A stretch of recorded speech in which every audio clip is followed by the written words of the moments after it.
اب جب آپ انشاءاللہ مسجد نبوی میں داخل ہوں تو کیا کہیں گے؟ بسم اللہ والصلاة والسلام علی رسول اللہ، اللہم اغفر لی ذنوبی وافتح لی ابواب رحمتک۔ یاد رکھیں، یہ تو کہتے ہیں جی یہ وہابی تو ہر مسجد میں داخل ہوتے بھی صلاۃ والسلام پڑھتے ہیں، نکلتے بھی صلاۃ والسلام پڑھتے ہیں، ہر مسجد میں بسم اللہ والصلاة والسلام علی رسول اللہ، اللہم اغفر لی ذنوبی وافتح لی ابواب رحمتک۔ پھر آپ آہستہ آہستہ چلیں اور کوشش کریں اگر وقت ہو، موقع ہو تو ریاض الجنہ میں، اور اوقات مکروہ بھی نہ ہوں تو پہلے 2 رکعت تحیت المسجد ادا کریں، کیونکہ اللہ کا حق مقدم ہے حضور پاک کے حق پر۔ اور اگر ریاض الجنہ میں جگہ نہ ملے تو پوری مسجد نبوی میں جہاں بھی جگہ ملے 2 رکعت نماز پڑھیں تحیت المسجد کی نیت سے۔ اس کے پڑھنے کے بعد اٹھیں اور درود شریف پڑھتے ہوئے باب السلام کی طرف سے اب جائیں حضور پاک کے مواجہ شریف کے سامنے، لیکن اتنی ادب سے چلیں، حتیٰ کہ جن کو آپ وہابی کہتے ہیں انہوں نے اپنی کتابوں میں لکھا ہے کہ جب چلو تو خاشعاً خاضعاً متواضعاً کأنک تری النبی صلی اللہ علیہ وسلم، بڑے ادب سے چلو، ایسے چلو گویا کہ تم حضور کو دیکھ رہے ہو۔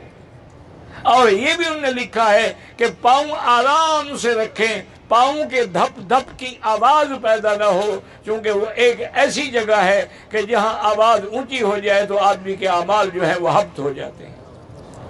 درود شریف پڑھتے ہوئے آہستہ آہستہ آہستہ چلیں، جب روضہ مواجہہ شریف میں سامنے آ جائیں جہاں بالکل گول دائرہ بنا ہوا ہے اور اوپر حضور کے نام کی آیت مبارک بھی لکھی ہوئی ہے، یہاں جب آپ کھڑے ہوں گے تو گویا حضور کے آپ بالکل سامنے کھڑے ہیں۔ وہاں سے آپ کو قبر مبارک نظر نہیں آ سکتی کسی بھی شکل میں۔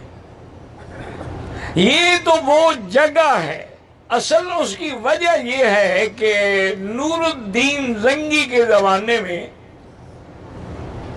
457 ہجری میں تقریباً، یعنی حضور کی وفات کے 400 سال بعد، نور الدین زنگی بادشاہ تھے، انہوں نے خواب میں دیکھا، حضور کی زیارت ہوئی اور حضور نے فرمایا کہ نور الدین تم یہاں مزے سے سو رہے ہو، میرے دشمن مجھے تکلیف پہنچا رہے ہیں، اور ان دشمنوں کی شکل بھی دکھلائی گئی کہ یہ وہ لوگ ہیں جو مجھے ایذا پہنچانا چاہتے ہیں۔ تو نور الدین زنگی جو ہے وہاں سے تشریف لائے اور حرم مدینہ میں پہنچے، انہوں نے تمام اہل مدینہ کے اعزاز میں دعوت کی، لیکن ایسا انتظام کیا کہ دروازہ جو تھا داخلے کا دعوت کے لیے وہ صرف ایک تھا، دروازے پہ خود کھڑے ہو گئے، لوگ داخل ہوتے رہے، جب سب ختم ہو گئے تو فرمایا کوئی باقی بچ گیا، کیونکہ وہ بندے تو نظر نہیں آئے ان کو، اور انہوں نے کہا میرا تو خواب سچا ہے، تو اور وہ بندے مجھے نظر، انہوں نے کہا کہ جی ہاں 2 آدمی یہاں ہیں، وہ بڑے بزرگ ہیں اور بڑے عابد زاہد ہیں، وہ تو 24 گھنٹے بس رات دن عبادت میں مشغول رہتے ہیں، وہ نہ کسی سے دعوت کھاتے ہیں نہ کسی سے بولتے ہیں، نماز پڑھ کے پھر اپنے کوٹھے میں چلے جاتے ہیں۔ اور میں نہیں، انہی کو بلاؤ۔ ان کو جب بلائے انہوں نے کہا بھی ہم کیوں جائیں؟ انہوں نے کہا بھی بادشاہ کا حکم ہے، نہیں جاؤ گے تو ہم پکڑ کے بھی لے جائیں گے۔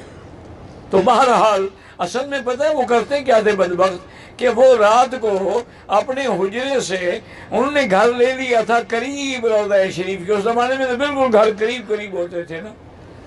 تو رات کو کھدائی کرتے تھے اور سرنگ لگا رہے تھے تاکہ ہم نعوذ باللہ ثم نعوذ باللہ سرکار دو عالم کا جسد مبارک جو ہے وہ یہاں سے نکال کے لے جائیں۔ تھے وہ عیسائی، لیکن ان کو یہ یقین تھا کہ حضور کا جسد محفوظ ہے، چاہے 450 سال گزر گئے۔ اب جب وہ سامنے آئے تو نور الدین نے ان کو پہچان لیا اور اپنے جلادوں کو حکم دیا کہ ان کو پکڑ کے لے جاؤ اور ان کی تفتیش کرو، ان سے پوچھو یہ کیا کر رہے ہیں۔ وہ تو پھر اللہ رحمت کرے، جلادوں کے 2 کوڑے بھی برداشت نہ کر سکے، ساری حقیقت بتا دی۔ اس گھر میں بھی لے گئے جہاں سے سرنگ بنائی تھی۔ اب سرنگ یعنی باقی کوئی 4-5 میٹر باقی رہ گئی تھی، باقی ساری سرنگ وہ مکمل کر چکے تھے۔ ایک تاریخی روایت میں یہ بھی آتا ہے کہ سرنگ سے گزرنے کے بعد خود سرنگ دیکھنے کے لیے جب نور الدین گئے تو وہ کہتے ہیں کہ میں نے آگے ذرا کھولا تو حضور کا پاؤں مبارک مجھے نظر آیا، تو بالکل اسی طرح صحیح سالم تھا، تو میں نے آپ کے پاؤں پہ بوسہ بھی دیا اور پھر بند کر دیا تاکہ بلا وجہ شرک کا کوئی دروازہ نہ کھل جائے۔ پھر نور الدین نے حکم دیا کہ پانی تک کھدائی کرو اور چاروں طرف جو ہے سیسا پلائی ہوئی دیوار بنا دو، تانبا اور یا پیتل اور کئی چیزیں پگھلا کے ایسی دیوار بنا دی کہ اب وہاں تو کوئی آدمی قبر تک جا ہی نہیں سکتا اور نہ کوئی قبر کو دیکھ سکتا ہے، صرف وہی مقصود ہے مبارک ہے جس کی ہم زیارت کرتے ہیں، اسی میں کپڑا پڑا ہوتا ہے۔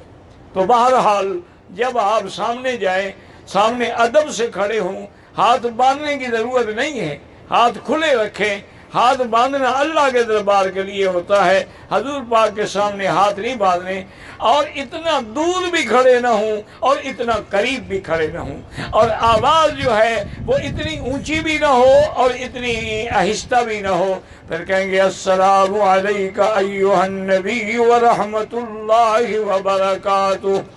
الصلاۃ والسلام علیک یا حبیب اللہ، الصلاۃ والسلام علیک یا خیر خلق اللہ، الصلاۃ والسلام علیک یا خاتم الانبیاء والمرسلین، الصلاۃ والسلام علیک یا سید الاولین والآخرین، الصلاۃ والسلام علیک یا رحمت للعالمین، السلام علیک وعلی خلفائک وعلی اصحابک وازواجک المطہرات رضوان اللہ علیہم اجمعین۔ اللہم انی اشہد ان رسولک قد بلغت الرسالہ وأدى الأمانة ونصح الأمة وعبد ربه حتى أتاه اليقين، والسلام عليك ورحمة الله وبركاته۔ اب 2 قدم آگے چلیں اور پھر کھڑے ہو کے سلام پڑھیں، السلام علیک یا خلیفۃ رسول اللہ، السلام علیک یا صاحب الغار والمدار، السلام علیک یا ابی بکر الصدیق رضی اللہ عنہ، جزا اللہ عن امت محمد احسن الجزا۔ اس کے بعد آگے جائیں، پھر پڑھیں گے السلام علیک یا امیر المؤمنین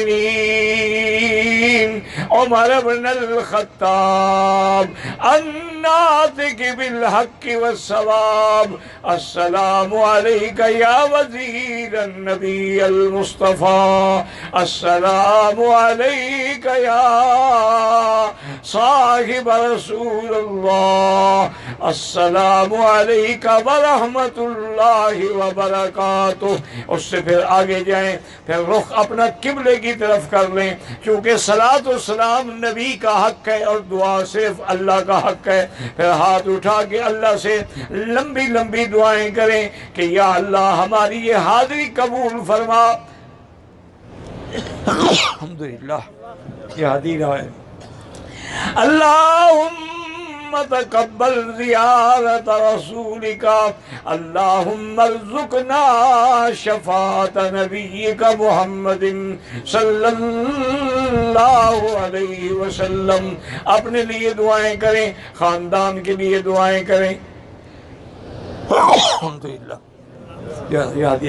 عالم اسلام کے لیے دعائیں کریں، خاص طور پہ مسلمان جو ہمارے کشمیر میں ہیں، فلسطین میں ہیں، ہند میں ہیں، سندھ میں ہیں، عرب میں ہیں، عجم میں ہیں، افغان میں ہیں، ان کی جان مال آب و عزت کے لیے دعائیں کریں، تمام دینی مدارس کے لیے دعائیں کریں، اور تمام علماء حقہ کی حفاظت کے لیے دعائیں کریں، اور جتنے دن مدینے رہیں ادب سے رہیں، زندگی رہی تو بات باقی انشاءاللہ۔